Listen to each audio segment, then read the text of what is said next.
दोस्तों आज हम बात कर रहे हैं 909 के आंसर की। तो चलिए देख लेते हैं ये अंग्रेजी भाषा शिक्षण का आपका जो क्वेश्चन पेपर है इसका आंसर की कैसा रहेगा। देखिए ये 70 नंबर का पेपर था आपका, इसमें से 28 नंबर आपको लाने थे, 28% सॉरी 28 नंबर लाने थे, जो कि 70 नंबर का 40% होता है।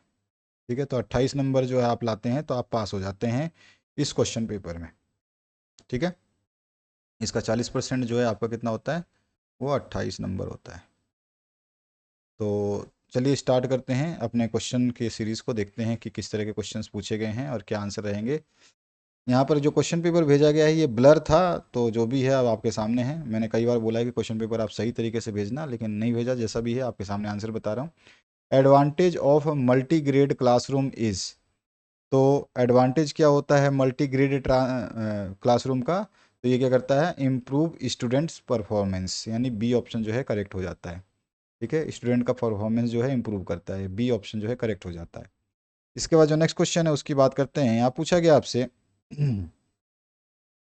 Dash are developed by the influence of environment, तो एनवायरनमेंट के इन्फ्लुएंस से क्या चीज़ होगा, एक्वायर मोटिव्स जो है वो मोटिव जो है एक्वायर्ड होंगे।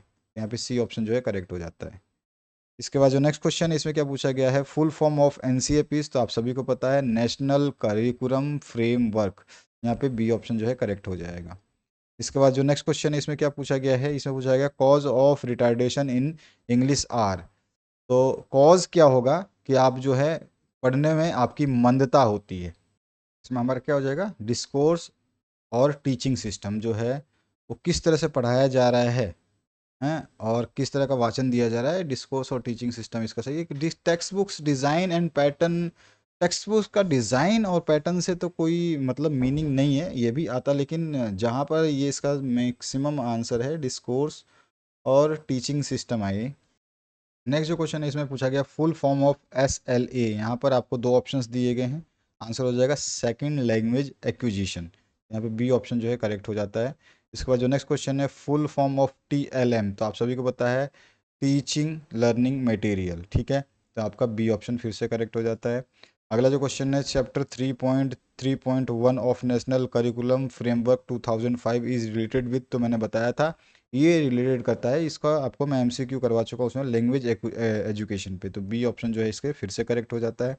इसके बाद जो आपसे पूछा गया है a word must be useful everywhere, it is principle of selection of vocabulary is, तो क्या लिखेंगे, यूनिवर्सलिटी, ये भी MCQ करवाया हुआ है, तो यहाँ पर जो है बी ऑप्शन करेक्ट होता है।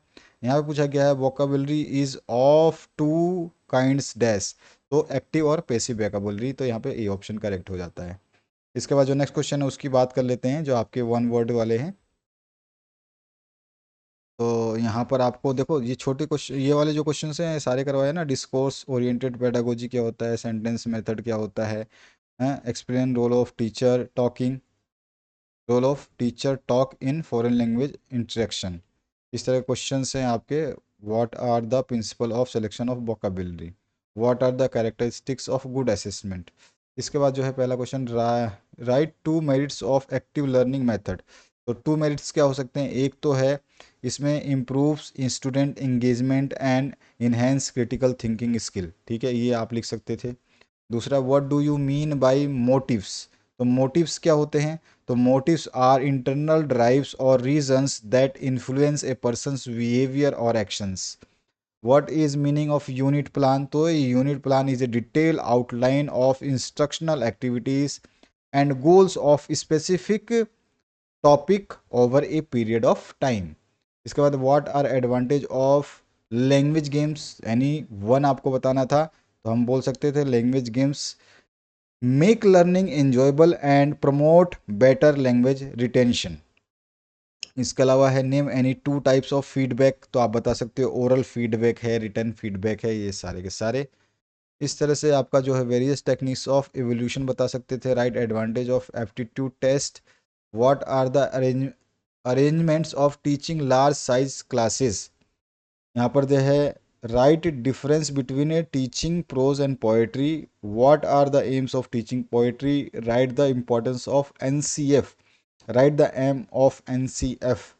इसके अलावा जो है write the principle of guard gradation of vocabulary, write classification of words और kinds of words by preparing flow chart. तो वर्ड्स का आपको बताना है काइंड्स। इसके बाद जो है नेक्स्ट क्वेश्चन है इसमें, write the challenges multi level classroom के, write the merits of active learning method, importance of English as a second language, what are the causes of retardation in reading. जो हमने ऊपर पढ़ा वो मैंने बता रखा है सारा। Write a short note on cartoon and children literature, write short note on multi what are the different types of assessment, different type of assessment बताने थे। What are the principles of assessment sorry. Next है write aims of structural approach, write the types of structures you use in language English language teaching. 5E जो है वो आपको बता रखा है, मैंने बता रखा है 5E क्या होते हैं।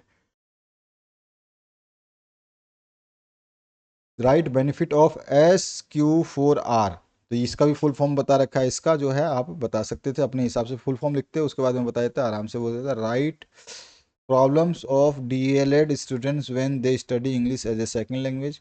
और ऑप्शन में write your own view for English as second language kept in the school curriculum. अपने हिसाब से आपको लिखना था। तो इस तरह का जो है क्वेश्चन पेपर था आपका। थोड़ा पेपर जब भी भेजो साफ भेजा करो ताकि सॉल्यूशन बनाने में और पढ़ने में आसान हो। आशा करता हूँ इस वीडियो से आपने अपने क्वेश्चंस मिला लिए होंगे। Thank you very much, have a good day.